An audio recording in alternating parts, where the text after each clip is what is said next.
And as well, we're on YouTube as well. So you can catch all of our prior webinars on the YouTube site as well. So that's all that I have for me. So I will turn it over to you guys. Okay, I'll go first. Dwayne Cash. I am a director of talent acquisition at Warner Media. Oversee recruiting strategy for news and sports. So that's CNN, HLN, Bleacher Report, and Turner Sports. I've been in media my entire career of about 14 years. HBO and NBC, a few stops along the way. But yeah, I'm here looking forward to getting to know you all and answering some questions. I'll go next. I'm Martha Lopez. I'm a recruiter for NBC Universal. Been with the company off and on for about 5 years, but been in recruiting for much longer than that. Worked at different media companies, including Viacom with Dwayne Cash. I worked at Disney and I also worked at Live Nation. So yeah, that's a little bit about myself. With NBC specifically, I've covered different verticals within our portfolio. I've covered film, owned and operated stations. And then most recently, I'm with the Peacock team, which is a growing team. So just wanted to put that out there. My name is Darnell Gillette. I'm a senior technical recruiter at the National Basketball Association. I've been here for a little bit over a year now. I oversee all of the recruiting for our digital products, direct to consumer or next gen experience, and IT functions. Prior to coming to the NBA, I was at Discovery Communications and Scripps Networks. However, I also was outside of the media industry for a little bit. Previously, I was at Unilever, where I oversaw diversity recruiting initiatives and diversity recruiting strategy. And I started my career at Enterprise Rent-A-Car. So a few different industries in there, a few different perspectives. So I'm excited to be part of this panel. Thank you so much. So one of the first questions that came up is it okay when you're applying for a job and you see the recruiter's name, is it okay to request them on LinkedIn? Is that appropriate? Okay, I'll go. And I may have different perspectives. So in my opinion, I think you're already too late. If you see a job and you see a recruiter's name attached to it, and then you're reaching out to me like saying, hey, the first interaction I have with you is you asking me about a job, then at that point it's probably like a little bit too late, at least for me. I don't have a problem with people requesting me. I pretty much accept everybody. And typically if people request and then they ask me for some information regarding the company or regarding their experiences and how they can enhance themselves, then that's something that I'm always open to. But when it's so like direct, where it's like, hey, I saw the job, can you give me a chance? It's kind of like you're not really giving me much to work with there. Yeah, I'll say like, I think for me, I think I would say yes is okay. But if you reach out, I think you have to be thoughtful around your messaging too. So if that might be your opportunity to kind of make your pitch, if you're really qualified for the job, pay attention. So I think give me some reason to either respond or accept your request and start some additional dialogue. So think about like how you pitch yourself in that moment. There's that little section where you can say like, add me, but like add some context to it too. And so, and what makes you really stand out or interesting at the very least, not just, I saw this job, can I send you my resume? I think we need more context behind, what your intentions are and if your skills really align. I agree. I agree there. Definitely, this is an opportunity for you to put yourself and also kind of highlight why it is you're interested with our company. And also know, depending on the size of the organization, I may not be the recruiter working the search. So it may take me a minute to find out who the recruiter is that's aligned to that job, and then for me to forward on. So just like be patient with us. We do get a lot of requests. I think it's a good idea to reach out via LinkedIn, but just be patient and know that sometimes it takes us a minute to get back to people. Mm-hmm. Another question is degree over experience. Do you think it's important to pursue master's degrees, doctorate, Do recruiters look more at your experience in a field or at a degree that you may hold? I think for me, I think they're both important, but I don't think like sometimes the education is the driver, because you can have a master's degree and it's not relevant, to the stuff that you're doing. So I would really focus more on the experience and storytelling and, figuring out what that pitch is and your connection to the job. Because I've seen a lot of people, a lot of managers disregard the degree altogether. I think, can you do the job? Have you done the job? And so those are better speaking points than your degree, because the degree doesn't guarantee, unless you're in like a very technical field or finance heavy. I think that's where it matters the most. But depends on what you're going for. If it's a creative area, I say no, unless you really want to aspire to kind of like do more management at some point. It's helpful. But I would say most of the executives that I've met throughout media, they don't have an advanced degree. And they're VPs, SVPs. So I would hate for you to spend time, $100,000 in an advanced degree and you not really kind of reap the benefits for it. And I'll add to that. I think it depends on the function. I think it depends on the industry. So, for example, at least since I've been in media, I haven't really seen any premium being put on any advanced degrees or graduate degrees. However, when I was in the consumer packaged goods industry and you're looking at associate brand managers, for example, you have a large number of associate brand managers that have MBAs. So a lot of that, and then I think that's the same thing. If you're like a highly technical person as well, then there are certain advanced degrees or advanced certifications that they're going to expect you to have. Whereas if you're in, ad sales marketing or something along those lines, then it may not be as relevant. So, I think one of the ways that you can leverage LinkedIn is if you see, if there's a specific track that you're interested in, look up some people who have that track and look at their background. If you see somebody that's a director in a position and you see 10 people that's a director in that position on LinkedIn, then leverage that information. So you can use LinkedIn as like almost your own little market research to understand what the type of career track is. And then to Dwayne's point as well, you want to make sure that when you get your degree is important. So like you don't want to get your degree too early, because then it may not necessarily add any value. So if you get your degree 1 year out of school versus 5 years out of school, it adds a completely different value. So there's a lot of different nuances behind like how you leverage a degree and make a degree valuable. Yeah, me as a recruiter, I equate hustle equivalent to a degree, right? There's some job descriptions that already come with that basic qualification of a degree. But just to give you guys a little insight, there's a lot of dialogue going on right now between recruitment teams that are talking about eliminating that barrier, like not having either that bachelor's or that master's being necessary to open us up to a bigger pool of candidates. So I appreciate the experience just as much as I do a degree. Mm-hmm. That's great to know that that's going to be something that in the future will be considered, because a lot of times people will be at their jobs for, a number of years, have great experience, but don't want to apply to, the next level up because they may not have that degree. So I've heard of that scenario. Okay, another question is, what do you look for in a resume for someone who's left corporate? They had probably 10 years of experience in corporate. They left for a few years to be an entrepreneur, start their own business, and now they're looking to get back into corporate. What kind of resume should they put together? Yeah, I'll talk from my experience as a recruiter. I appreciate the entrepreneurial spirit. I really do. It tells me that you're a risk taker, that you're innovative. So I like when people have hiatuses or like sabbaticals. I like when they leave and they try something new. And even if it fails, I want to find out a little bit more about what you learned through that failure. I just had a recent candidate. I interviewed him, and he's going for a data-driven position. And he was telling me he wasn't in a data-driven role in media prior to him launching his own app. And he learned the importance of data once he tried to launch an app that failed. And that's what got him into data. So I appreciate that entrepreneurial spirit. Well, I have to say, I actually did that. I left corporate America for about 2.5 years to start my own company, my own recruiting agency.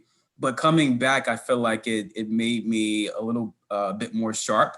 And I had to be my own marketing person, sales, Mhm. and so I think it stretched me a lot. And so I think how a story about what your learnings were, how you're coming back to corporate America, and what you're bringing that is uniquely different from, when you did leave. I think the storytelling is really important, and I think people want to hear it.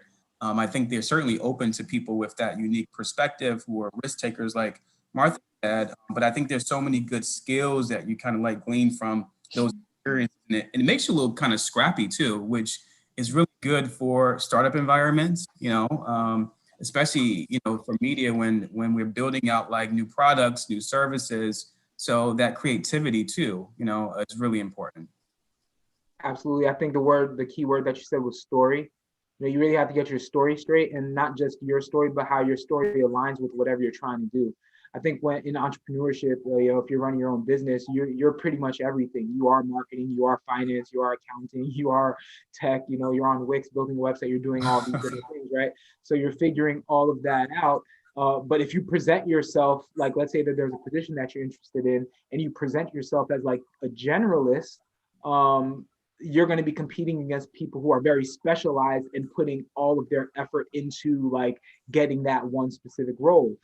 So the way that you would have to present yourself is within your experience, you would have to make sure to really craft your story and wrestle with your resume and take the time, not just to throw out like the generalist, hey, I did a bunch of stuff, but really extracting those pieces of your experience that align really well with the track that you're trying to do. Another thing is depending on who you are, I would say like try to restrict yourself to maybe 1, 2, or 3 tracks that you're really going all in on and really deep on to try to break back in, as opposed to just kind of saying like, throwing yourself out there, just trying to get back into pretty much anything. So really going back to the word that Dwayne said is like, you have to really craft your story and wrestle with your resume. And that's how I would approach it. That's good stuff. How has recruitment been during COVID on your end? It seems like everything might have halted. I'm not sure if that's the case at your companies. What advice do you have for us to stand out during this time? I would say, it has on my end at Warner Media, I think we have continued recruiting actively. We have a lot of HBO Max jobs, and so we're kind of delivering a new product service. I think in terms of standing out, I think you have to leverage, I would say, LinkedIn a bit to make sure that you're staying connected to the right people. I think I would use this time to really be more intentional around who you connect with and why, and do more outreach. I think I've seen some people come up with really creative ideas of connecting, whether it's looking at something on my LinkedIn and commenting on it. I think that kind of gets my attention, but you really have to figure out what your strategy of engagement is with the folks that you reach out to. And so I would lean into that a bit more. Recruiters are also kind of like pivoting, depending on what areas you're working in. We're starting to kind of find and look for people on Instagram too. And so, but knowing that, there's just creative kind of collective on these different platforms, even Twitter, we go hunting on theirs. And so I think really elevating your brands, your professional brands on those platforms are really, really key. That's what I'll say. I like that Dwayne touched on the outreach part. I completely agree. Because we're in a virtual environment, it's more likely for you to get a meeting with whoever it is that you're reaching out to, because we don't necessarily have to coordinate an office visit and get a security, pass for you. People are more susceptible of taking a phone call, and people are really flexible with their work schedule right now too. Like I don't feel like I have a work schedule. I'm just kind of on whenever I'm needed. I support New York primarily. So take advantage of the virtual environment and do your outreach.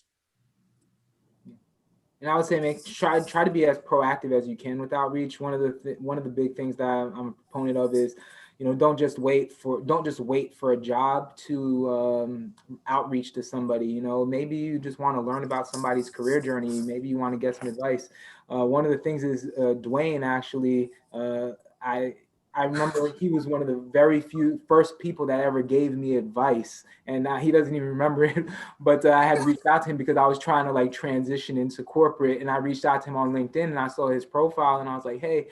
I didn't reach out to him asking him for a job. I just asked him like, hey, what advice do you have for me trying to go towards this career path?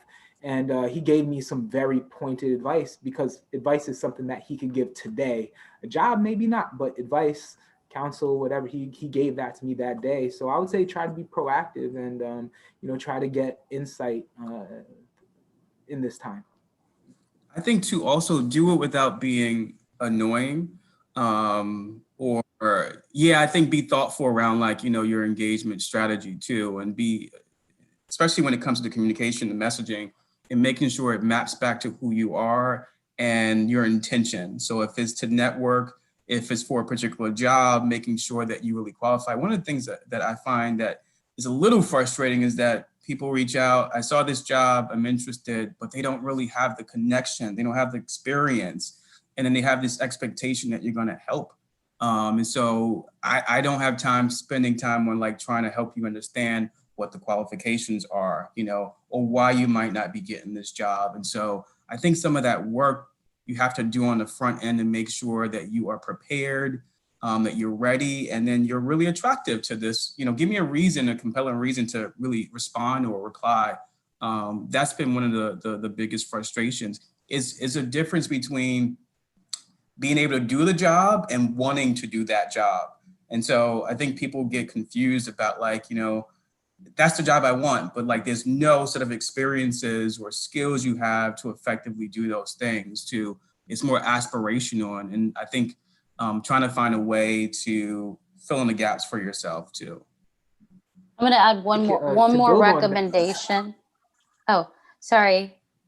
I was going to say one more recommendation when you do your outreach, maybe even talk about a current press release that you saw in the company, right? Like if you're reaching out to someone at Peacock, hey, just heard you launch and your success and you have so many subscribers.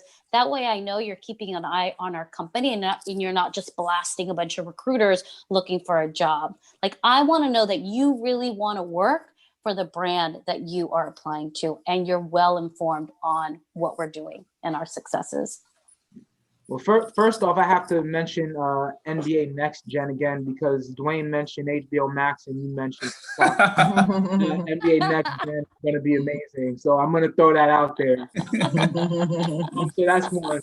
But to build on what Dwayne was saying, one of the difficulties that I have as a recruiter is when you get inundated with messages from a lot of people who are not qualified, it makes it so much harder for me to engage with the people who are qualified. So that's not just on like LinkedIn, for example, but even when you have like a job that's like a really good, let's say like, I don't know, it's a marketing coordinator position or something, right?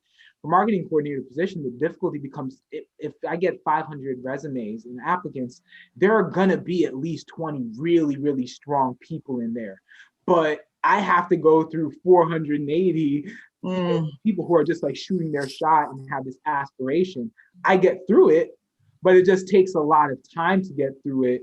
And that's kind of what bogs us down a little bit sometimes. So definitely try to make that connection and it will be very helpful to us as recruiters.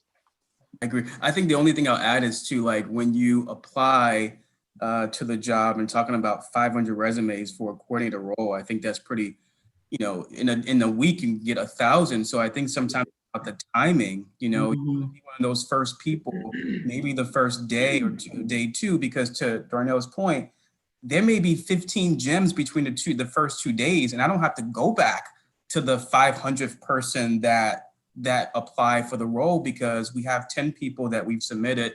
And now they're really good and they're going through the process. So there's a way to set up these alerts to be notified when a job opens up in your area of interest. And so timing is really key in everything.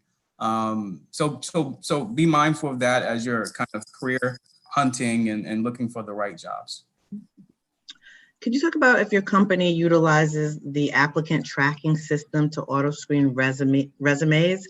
And if so, do you have recommendations for the best way to make your resume be pulled in? I think the screening system is Darnell Gillette. You know, I have to go through every single one of them. So, I think that I don't know about other companies. I haven't been at any companies where it screens out resumes. There are applicant tracking systems where you can build out searches to search for key terms that you know are deal breakers for certain positions. So I think at a high level, it's very important to understand the role that you're applying for. And if you build your resume out in a way that aligns well with that role, it will end up being a match where we'll be able to find you. The only thing I would add to that is making sure there's a connection between the language in the job description and the language in your resume. That goes a long way. Picking up on some of those qualifications. I think you'll see, like, if it's a certain software that they're requiring, I think make sure that software is, if in fact you have that software, not to lie about it. But that's a key part of it too, getting discovered. I think there are systems that you may ask like 5 questions, and based upon how you answer those questions, it may kick you out because you don't have the experience. And so, but technically we don't do it there at Warner Media, but to Darnell's point, I mean, we do the screening on our own, going through a bunch of those resumes until we find the right gems.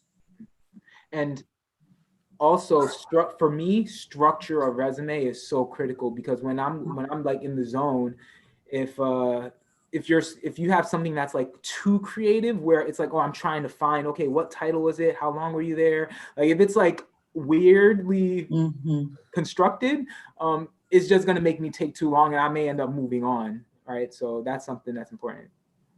Yeah. Keep in mind, we have just a few seconds to quickly go through your resume, and then based on what we're seeing, like title, maybe responsibilities, but definitely title, type of company you're working for, then we'll dig in a little bit further. But yes, we need to see like your information up front. We're not we don't necessarily always have time to drill in and try to find it.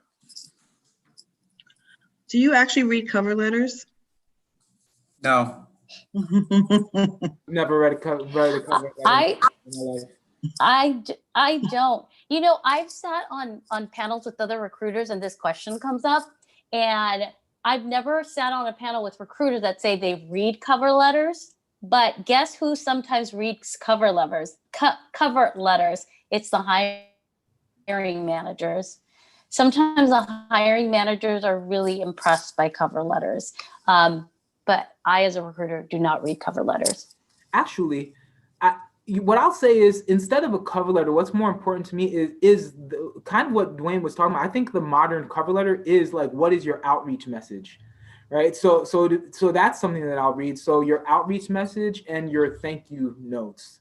So those are 2 things that I do pay attention to. So if you're doing like a cold email or something like that, you want the way you craft that, I think, is what I do read. So I guess in essence, that would be kind of like a modern day cover letter.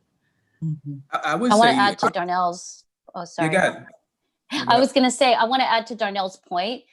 Thank you letters, so important. It could be via, and if you guys don't agree with me, chime in, but it could be via email or mail. Now, of course, just email, right? Because we're not in the office. Sometimes that could be a deal breaker. So I've seen, like, for publicist roles, they have to have that follow-up. For sales roles, they have to be able to build rapport with the client or with us, right? So sometimes I've seen that thank you notes are a deal breaker if you don't send. I've seen offers get pulled because, one, a cover letter had a mistake on it. Like, we were ready to make an offer and they were like, they didn't, there was a spelling error. They must not have the attention to detail. Yeah. What happens when they start? So I've seen that. And then 2, I've seen managers where it's like, oh, did they send you a cover letter? Because I didn't get one. and then managers get turned off by that sometimes. So I'm not that much of a stickler, but some managers can be. I would say I think where they're most useful is when you're kind of changing careers, because I think that story is really important. Why you're going from marketing to finance. So I think sometimes that's where you kind of craft your story around the pivot and make it make sense for the reader, be it the recruiter or the hiring manager. But yeah, I would say just in general, I don't read them because it takes up too much time. But they are useful when you're trying to make this big transition and doing something completely different that you haven't done before, but it's your way of kind of describing why you're doing it, and how you're going to do it too. Sometimes that's helpful context. Is there something that should be included in the thank you note? Is there a must that must be in there besides thank you? I think it depends. I think one, it depends on your conversations. So if you have 5 interviews, in theory, you could send out the same cover letter to every interviewer. But if you remember how your interview went and certain things connections that you made with a specific, a specific interviewer, I think that's something that would be important, is to draw it back to that connection to demonstrate that you were actively listening. So that's probably the only thing that I would say. So it's important to follow. Well, do you think it's important to follow up after your interview? And how many times is too many times to follow up? I learned as a recruiter to kind of manage expectations, and I give myself a little bit more time to get back to people. So I under promise and over deliver. So I'll say, like, I anticipate the search is going to go on for 3 to 4 weeks. You may not hear back from me in like 2 weeks, 3 weeks. So they could at least know when not to be worried, etc. I think you have to be very cautious about how often you follow up. I like when people follow up, but give me just a couple of days. And know that sometimes the recruitment process takes a little bit longer. If your follow-up includes, hey, I'm currently interviewing at XYZ, your competitor, etc., and it sounds like they're going to prep an offer, that is really important for me to know. So make sure that you communicate what your job search status is to the recruiter when you follow up, because sometimes that prompts us to get you status in real time. Or if we know the hiring manager has identified you as one of the finalists, that'll prompt us to move a little bit faster or have the hiring managers move a little quicker. Really good. Morgan asks, it seems like you have a much better chance of getting a job if you're someone at a company, if you're someone already at the company. They can pass your resume, advocate on your behalf, etc. How do I make myself stand out if I'm blindly applying for a job on the company's website? So, go ahead, Daniel. well, I think that there's a few different components. So, and this is not to discourage, right? This is just to kind of let people know what they're dealing with. So, like, for one, sometimes when a position, I think what you're talking about is like the competition aspect of it, right? So, sometimes you'll have internal candidates, for a position. Sometimes I have managers where it's like, oh, managers act as like recruiters and talent scouts as well. And a lot of times they go to different events or they meet people at different places, and like those people end up reaching back out to them, so on and so forth. So I think you always apply, and if you have certain recruiters like myself or like Dwayne or Martha, like we'll probably, if you apply and you're really good, we'll probably see your resume, for one. Or two, just being proactive. Like if there's a networking event, go to the networking event. Introduce yourself to different people, for one, foster those relationships, have that natural outreach on LinkedIn, because, the hope is that when a position becomes available, you would have, somewhat left an impression on people. So that's just a high level of, some of the things I was thinking initially. I agree with you. I was going to say similar. Okay. Are resume gaps due to an illness a deal breaker? No. Same. Not at all. I think when there are gaps, I mean, I've learned that sometimes No. the hiring leaders We want, could see that, yeah. Not, yeah. When reviewing candidates, do you value boot camp certifications as well? Depends on the role. Like, so, When- I mean, it depends on the role, it depends on the levels, right? So for example, like it goes back to the job itself. So like, for example, let's say that I have, I don't know, like a data scientist position that I'm looking to fill. If I'm looking to fill a data scientist position and it's something that's going to be like more senior and they're looking for somebody that has at least like 5 years of experience in that area, and you just finished, let's say, like a General Assembly boot camp or something like that. It's not saying that the General Assembly is not a valuable boot camp, but it's just not going to work well for this position that requires somebody that's been in the field doing that work for 5 years. However, if there's like an entry level, analyst position or something along those lines, then a lot of times the boot camps are places where I would be able to find some talent. So everything regarding qualifications, certifications, it all goes back to, what role are you targeting? Very good. When a position says that they want X amount of years and you don't have those amount of years experience, but you are confident that you are qualified for the position, is there a special way that you can approach or get your point across to the recruiter to let them know that you do have the required experience, but just not the years that could ultimately lead to an interview? I think you should just apply. So I feel like there's sometimes some negotiation and flexibility with some of the requirements. And I think I like to think about the job description as like the wish list. Sometimes we go back and say, what are we, willing to negotiate on or be flexible on?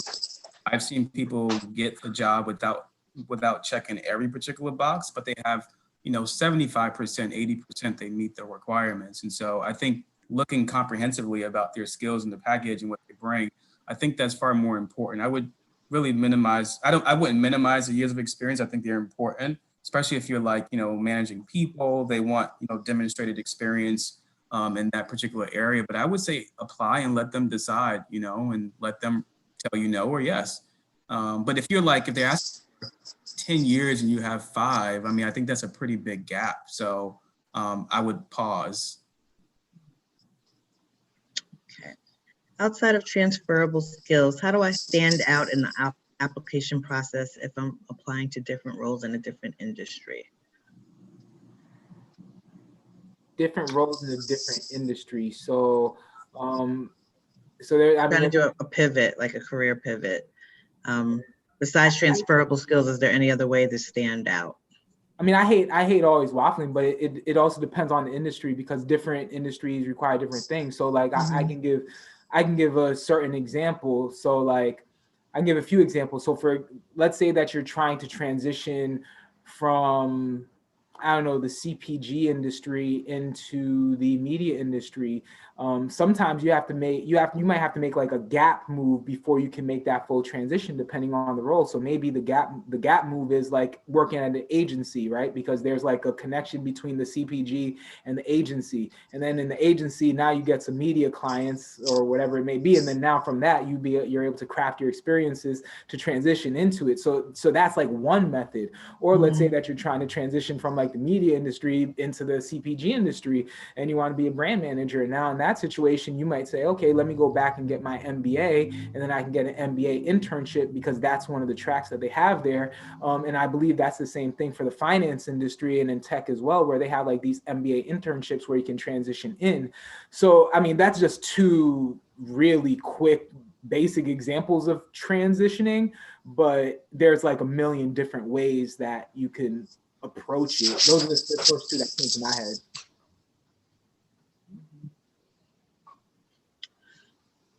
When searching for talent, what are some highlights that stand out to you? What makes a really good, solid candidate? Are there a few qualifications, something overall that you look for?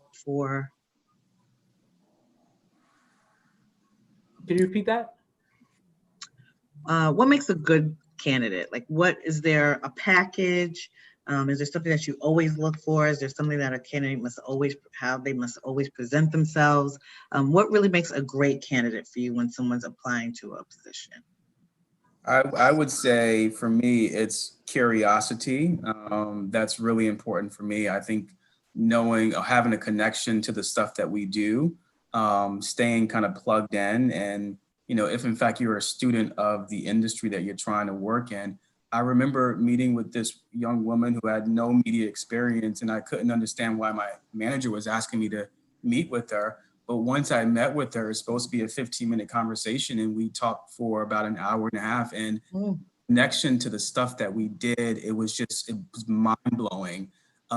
She kind of followed the campaigns we did. She offered a perspective. She knew she wanted to work in marketing. She said, you just launched this show, and I think you could have did this differently, but like, here's a demo I was trying to, it was just mind blowing. You know, she could speak to the technology, like where we're pivoting to D2C, and had a perspective on that as well. She just dropped so many gems, and I'm like, I paused when she left. I was in tears because I said, I have to find this woman a job here.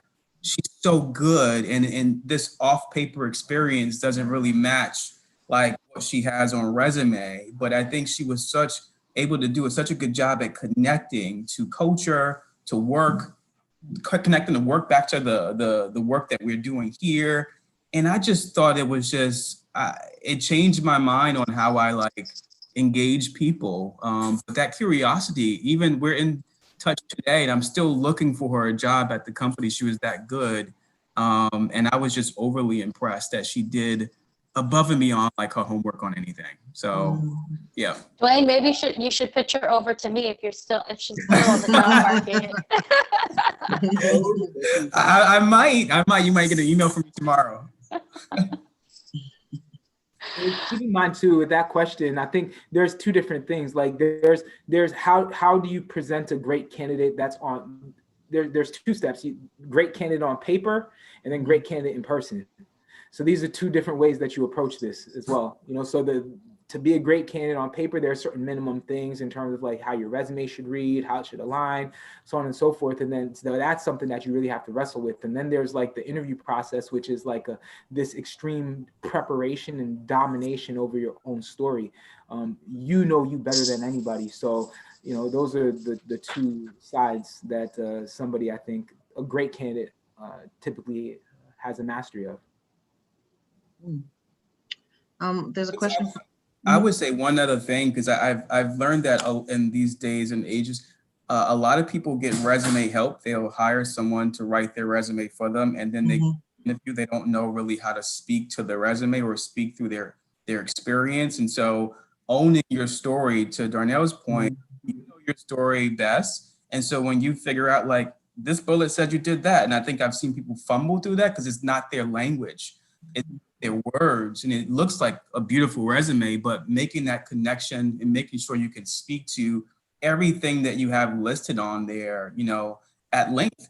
I've seen people get challenged on some of the stuff they have and they just couldn't answer. And I'm baffled.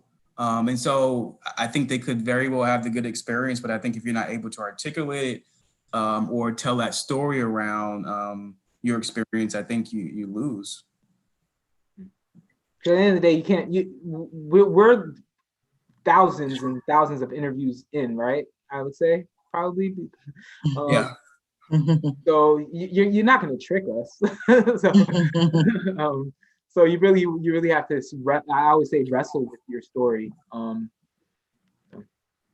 we want you to be authentic too, right? And you want to get hired by a company that values your authentic self too. So show up to the interview. Yeah. So we have a question from Sophia. She says she's currently a campus recruiter at a top 10 bank and interested in advancing her career. Can you touch on how you came into your role and share some advice for someone early in their career? I'll go first. So we were talking about this before the call started, before this event started. I fell into recruiting. I didn't sign up. I didn't think that when I grew up, I was going to become a recruiter. I wanted to do production. I was living in Miami. I had moved from San Diego to Miami, and I was living out there. And I got hired on to MTV Latin America as a receptionist. And they allowed me to do some production management work when MTV did the whole spring break in Cancun. I went out there because I was bilingual. So they utilized my Spanish skills. Was out there for a couple of weeks, and I quickly learned that production management wasn't for me. I like structure and having a desk and having a set time frame where I come in and leave work. And so the reception role was under a recruiter, and she just started giving me, in this case, the internship program. So I dabbled into that, and I loved finding, like, being the advocate for a candidate and finding them the perfect match within our organization and representing our organization. So that's how I got started in recruitment. Yeah, I think my story is similar too. I just picked up, someone left the organization and my boss asked me to take on recruiting for the internship program, which turned into like temps and freelancers, which turned into full-time recruiting. But I like that kind of matchmaking too. I like listening to someone tell their story and then understanding where you might fit within the organization. Because sometimes you don't have visibility into how we're structured. You don't know what our departments are or where your skills might be useful. So I like connecting the dots for people. And I've kind of, I think recruiting is good for me right now. I like the matching component. And then I think the coaching part too, helping people find their right jobs and the right roles and the right culture. I've told people flat out, like, I don't think this is the right culture for you. If you want to, do these things or show up in this way, because sometimes it's more about that cultural connection too. So some companies are more corporate. I think most people think that media is really creative and cool and fun. Sometimes it's very conservative. So that's a factor when you're deciding on where to work. So yeah. Yeah, so me, I started my career in general with Enterprise Rental Car. They have a management trainee program. It's really good for people coming right out of college. And the way that they operate is they promote 100% internally. So outside of highly specialized roles, it's like the head of HR started off as a management trainee in the branch. Head of accounting started off as a management trainee in the branch. You name it. So it's a really good model. And that's how I got into it. So I started as a management trainee, then I moved into a management assistant manager, and then this HR coordinator position became available, and they only opened it up internally. So I applied for it and I got it. And in that role, I was just hiring basically all the blue collar workers in New York, New Jersey, Connecticut, and Vermont. So anybody that I would wash a car, drive, do pickups, I was hiring all of them. And that's how I got started in in HR and recruiting.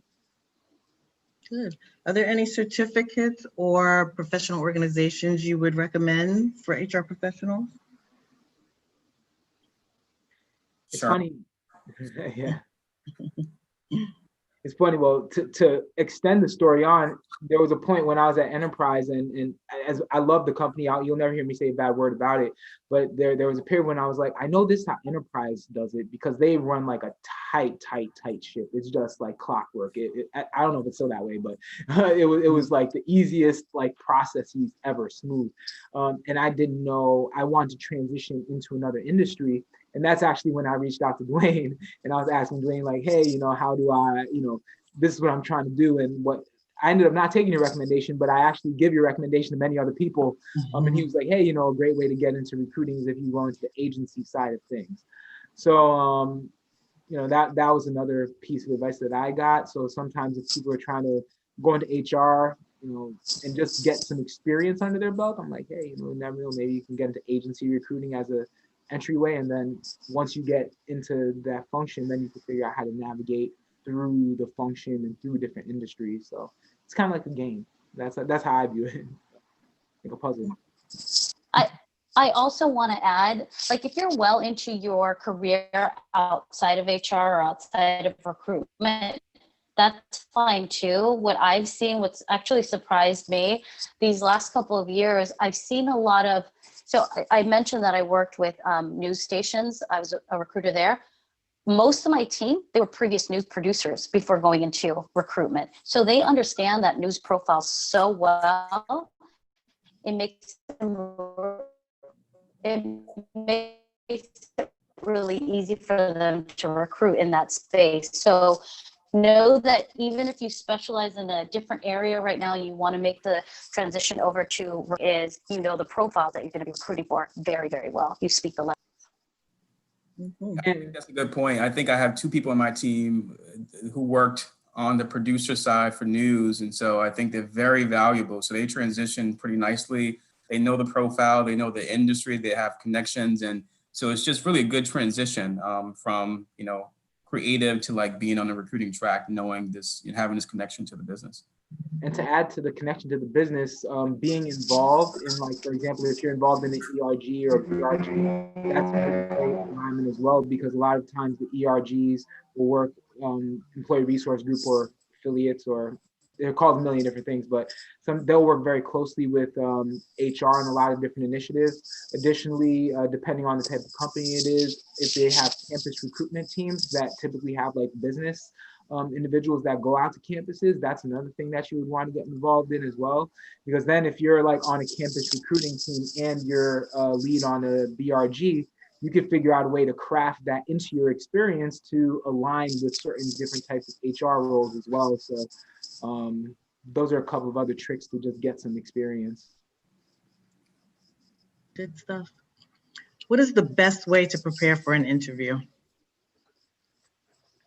Study, research. I think talk to yourself in the mirror. I think just make sure that you're familiar with your story. I think kind of going back to my earlier point, what story you want to tell. I think, you know, when it comes to resume, I think it's just how you brand yourself too is really important too. What language you use. You know, I think, and knowing that, you know, most recruiters don't spend too much time going through your resume, I think you have to really capture them at the top of your resume. If there's that profile summary section, you know, make them curious enough to say like, I want to learn more about this person. So I'm going to read more. I'm going to spend more time. And so what I would typically do is just use that profile summary to kind of give them like, you know, who am I, you know, and what am I looking to do next? And then kind of hit them with your skills too. Like, what can you do? So looking at that connection to job description. So if they're asking for 5 or 6 different things, if you have it, like highlight it, you know, because it jumps out right away and it inspires them to continue spending more time on your resume to kind of get to know who you are. And then, you know, and make yourself more compelling. Like, I have to talk to Martha because she seems great, you know, on paper, she's saying the right things. And so there's really no difference between like dating and then like recruiting, that like making sure that there's that connection, like make the person curious, like I have to talk to you. So, yeah. I have a great question here. In terms of ageism, what are your thoughts on not using your graduation date on your resume, as well as scaling back and only showing 10 to 15 years of experience on your resume? Once you pass a certain age, showing this information prevents you from getting the initial interview, let alone going through the entire process. I would take it off. I mean, I think you should put your most relevant experience on there. I think age discrimination is real. Not to say it happens at any of the companies that we work at, but I think making sure it's relevant. I don't have my graduation year on my resume either. So I think take it off if you don't feel comfortable with it. But I think make sure that you have that experience really connects and tells a story. I think that's what most recruiters are looking for. What is the connection to the job, to the industry, to the business? And if you can kind of deliver that, I think it's really about those different things. What I hear a lot with people is sometimes, like for example, working in like an organization where it's like primarily Gen Z and millennials. I think some people like, I'm not going to apply because I don't really connect with the culture. I think they want to know. I think most leaders want to know: will you connect with the culture, connect with the stuff that they're doing? And if so, I feel like you should have to highlight those things on your resume. Because again, I think they're looking at like, can you do this job? Do you have that connection? Will you be successful here, given the stuff that we do? given the audience that we reach. So, but I would say take it off. I think anything on your resume that is not pertinent or very important. So like if you're applying for, I don't know, like the PAGE program, right? That's like NBC's entry level rotational program or something. Or we have it's a newly launched sales program with the team. So, there are a few different things like that. Then yeah, the graduation date is probably relevant because, that's one of the qualifications that you have to be set to graduate like May 2021 or something like that. But beyond that, if it's not relevant, if you don't have a good GPA, leave it off. If you're looking to transition from from I don't know, Texas to New York, and you're afraid that they're not going to give you a chance because you're not local, leave your address off your resume. I took my address off my resume a long time ago. Same. So there are a lot of things like that you can take off. So definitely agree. What about people of color and their hairstyles? Do you think they're still being judged in the interview process? Braids, dreads? I wouldn't. I have never seen that in my career, people being judged on hairstyles. So it's not something I've ever seen. So I can't really speak to that. But I would say no. But that's just my own kind of lived experiences with the companies I've worked at. And I think media is like pretty like come as you are. Mm-hmm. So I've never seen that level of like hair. I think that might be more corporate stuff, more finance, more banking. I've never seen that. But tell me if you guys have seen it. I haven't seen that.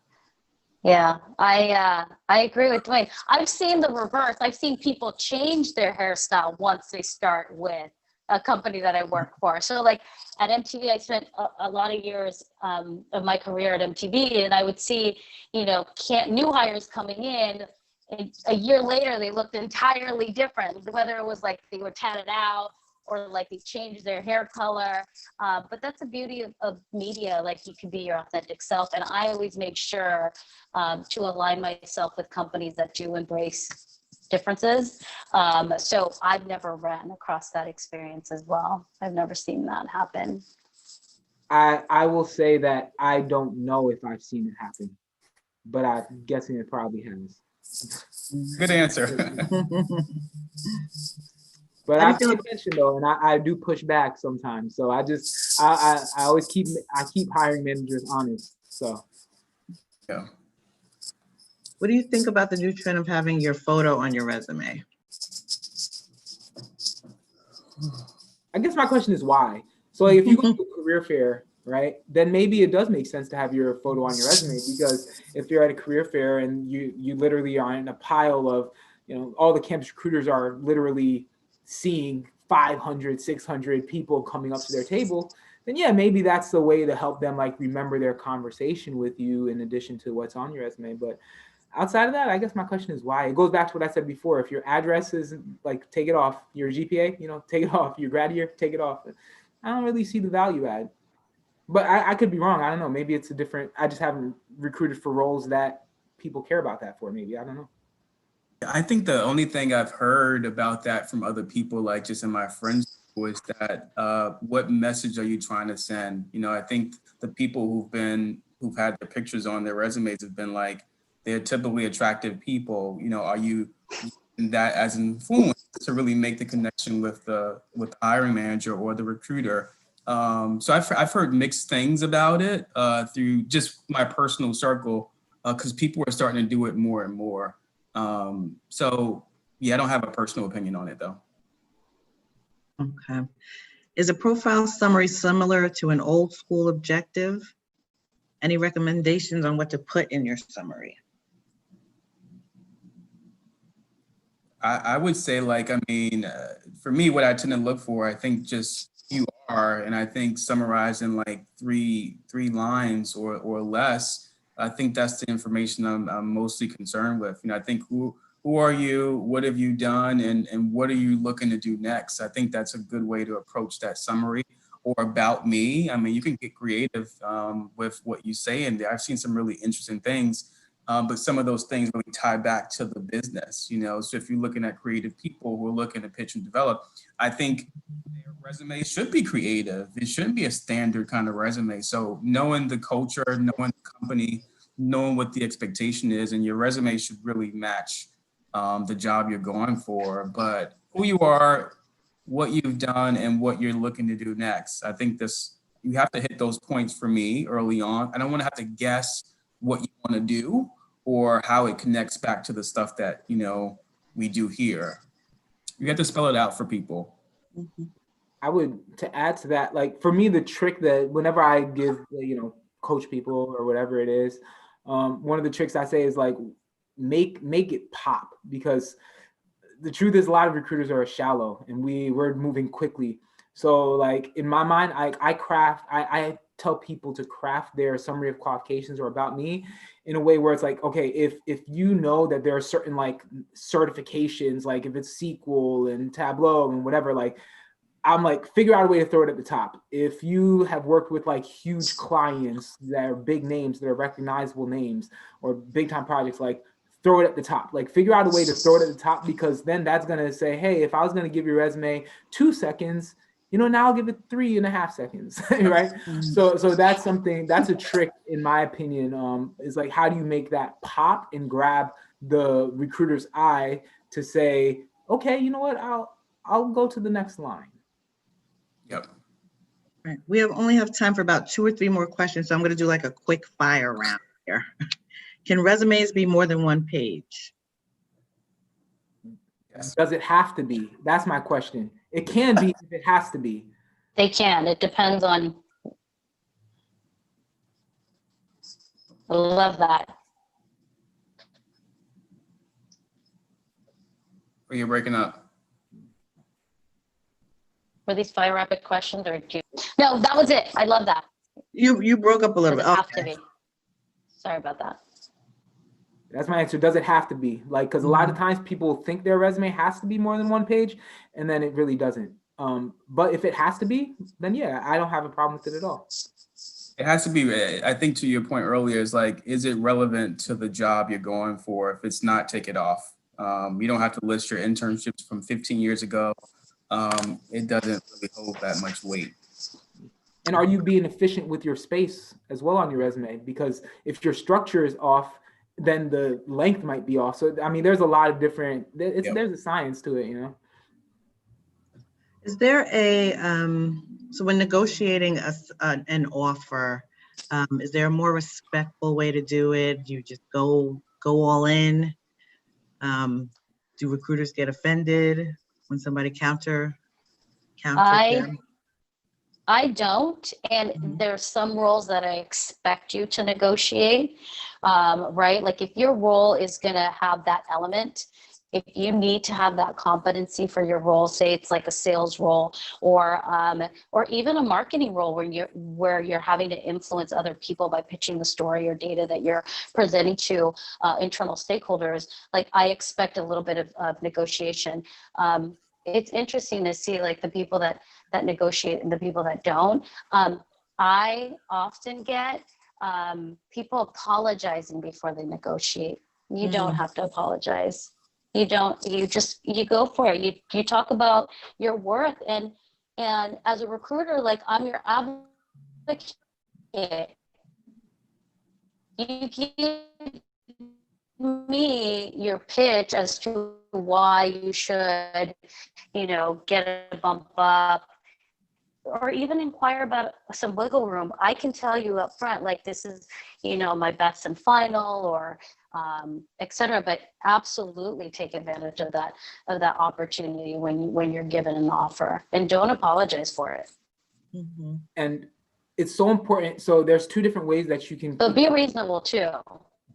Like if you're getting offered, say, and this wouldn't be a salary, but Oh, you're breaking up again, Martha. like $20,000, don't go in with $100,000. Well, I think this is why, in my opinion, Sorry, you take. I'm breaking up, Pop. Yeah. Sorry. so you take every interview. So if a recruiter calls you up, like have conversations with recruiters, because that's how you're going to know what you're worth on the market, in my opinion. That's the only way to know for sure. Like you can look it up on Glassdoor and you can see a general range or whatever. But a lot of times, like you're going to know what you're worth by having those conversations. And a lot of, if you've gone on 5 interviews and you've spoken to different companies and everybody's paying you X, and then another company is coming in saying, hey, why? You can respectfully say, hey, listen, my understanding, I've had a chance to speak with, certain things, and this is my understanding what the market is, and this is what I would be targeting. And then the other thing is, don't be overly thirsty. Like if that is not for you, and like don't necessarily settle. Like be prepared to walk away if you have to. But yeah, I think the last thing I'll add is that you should not be at the end of the stage and not knowing what the range is anyway. So I think those conversations at some point, maybe post first conversation, or I think the recruiter should be leading those discussions about like, here's our range. Does it work for you? Does it not work for you? I think the thing for me, I would hate to get to the end of the process and you say like, oh, I was looking for $50,000 more. So find a way to kind of bring it up in conversation. I think typically the recruiter leads that discussion on, what your expectations are and kind of go from there. But you should come to the table with a sense of expectation based upon like the market research and data, and let the recruiter respond like, that's actually way out of our range if that's what you're looking for. So this job might not be for you. So I'd rather have that conversation in the first conversation that we have. Mm-hmm. What is your preferred way to receive a resume? Google Doc, PDF, Word, direct email, unsolicited? No preference. Okay, great. Due to COVID, many opportunities were not available to 2020 graduates. Would you recommend recent graduate MBAs apply to 2021 internships or rotational programs? Recent graduate, I'm trying to get the timeline in my head. So recent graduate MBA, so being that you just graduated June 2021. June 2020. I'm sorry, middle of COVID. May 2020, and you're looking for an internship. So you're going to apply for like a post-grad internship for next summer. Yeah, 2021, or the rotational programs or the internships. Is that a good route to go? That's a good question. I have no clue. Like, I don't know what's going to happen. I would say I think the program requirements kind of determine whether you qualify or not. Like we wouldn't take you if you've graduated like 6 months, 12 months after. So they probably wouldn't take it. But I don't see any harm with going for it if you qualify for it. And that's a foot in the door. I mean, either that or I would really look for temp and freelance opportunities as well. Because I think there are many companies who are still hiring. And sometimes it's your foot in the door, and sometimes they convert into full-time positions too. But I think you have to have, in COVID, in this environment, I think you have to have like backup plans and options too. Plan A, plan B, and then C. Hopefully they still kind of to the things that you're really looking to do. Contractor roles, that's something else to look at sometimes. That's a big thing because you kill it as a contractor. They may be willing to take a little bit more of a chance for a contractor. And then from there, maybe it's temp to perm, but at least you get the experience or whatever. So a lot of little tricks. Yep. Okay, this is going to be our last question. I know we have a few questions still in the queue, but unfortunately we have run out of time. So this is our last question. It's from Tawana, and she says, I want to know your thoughts around going back to the industry. She's going back to the media industry. She began her career in entertainment, transitioned to teaching, and now wants to come back to media. How do I translate my transferable skills on my resume to gain attention? She also does PR, creative writing, and she earned her master's in strategic public relations. I guess my question is, what role are you looking to get back into? So what role were you in before you left media? While you were teaching, did you do anything from an entrepreneurial standpoint? Were you freelancing in any kind of way? Were you part of any organizations? Like, were you active in Namic and, help supporting in their events or doing anything like, so there's that. So I mean, I would have a lot more questions, for at least for me, to be able to answer that question effectively. Okay.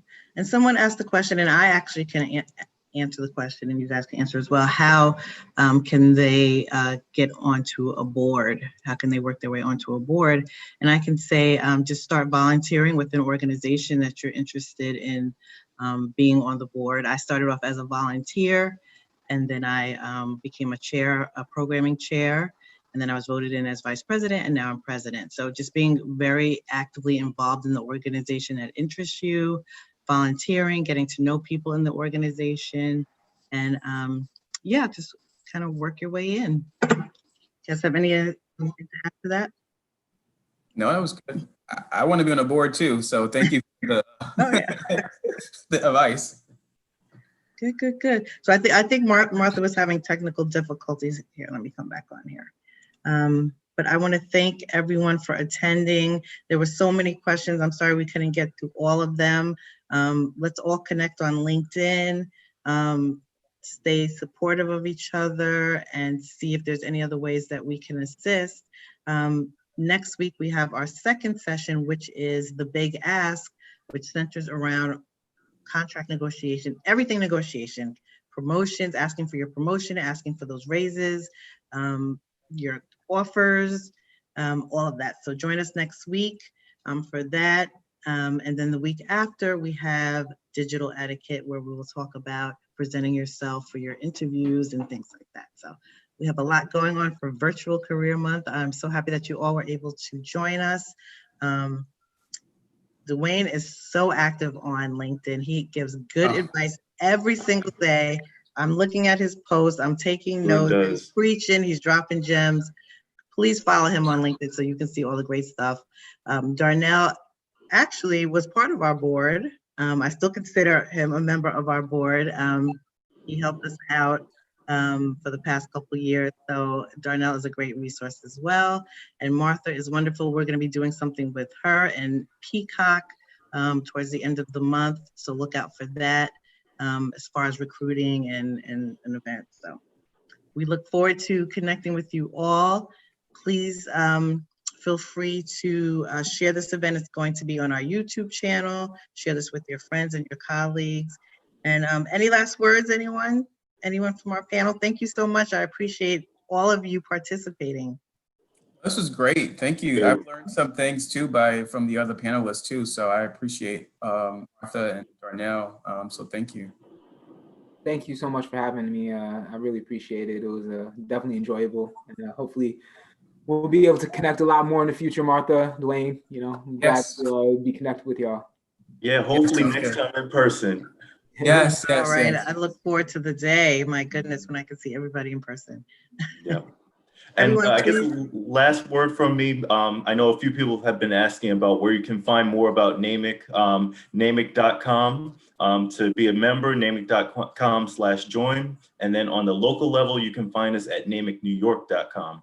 And I did put it in the chat, but if anybody wanted to get that last little bit, Namic_NY is our Instagram, our Twitter is Namic New York, and our LinkedIn is Namic New York as well. So you can find everything about what we're doing over the next couple of months on our social media pages.